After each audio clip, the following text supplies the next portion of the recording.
In January of 1968, the North Vietnamese army launched a surprise attack against the Americans. This was the Tet Offensive.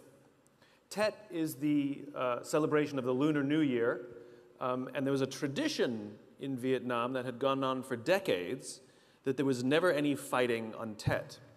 And yet in 1968, the North Vietnamese generals decided to break with tradition with the hope that they could surprise the Americans, overwhelm them with force, and bring a swift end to the Vietnam War.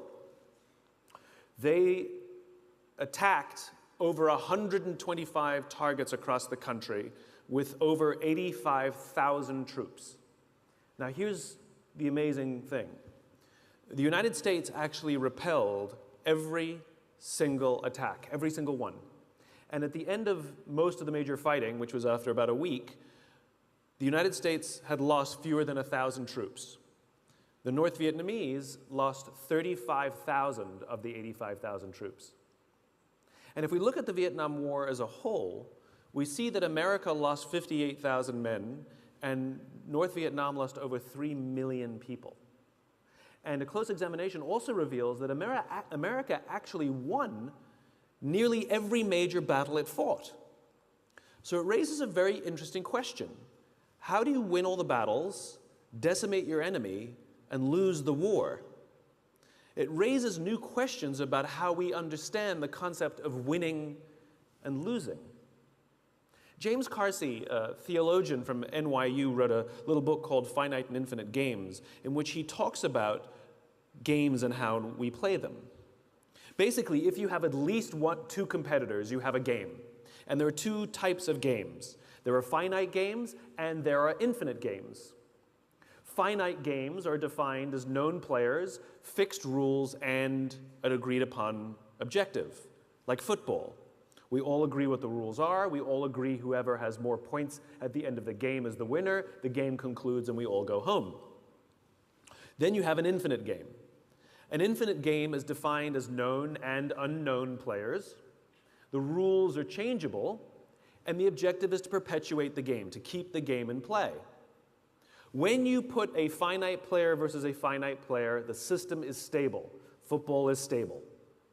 When you put an infinite player versus an infinite player, the system is also stable.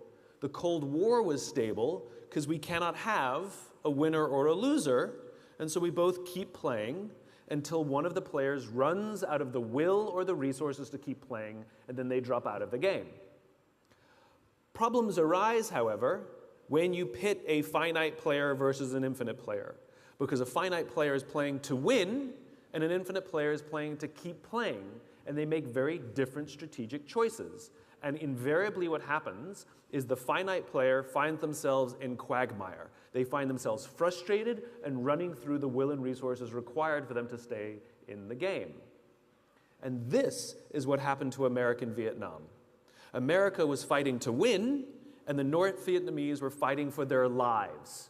A very different set of strategic choices were made. And it's not so much that America lost, it's that they ran out of the will or the resources to continue to stay in the game, and so they dropped out.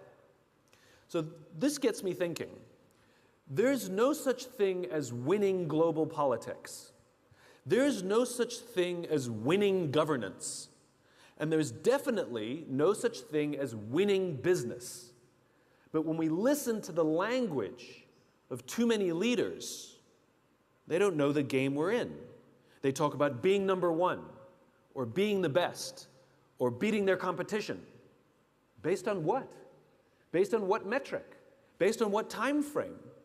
These are infinite games. And when we play with a finite mindset in an infinite game, there's a few very predictable things that happen.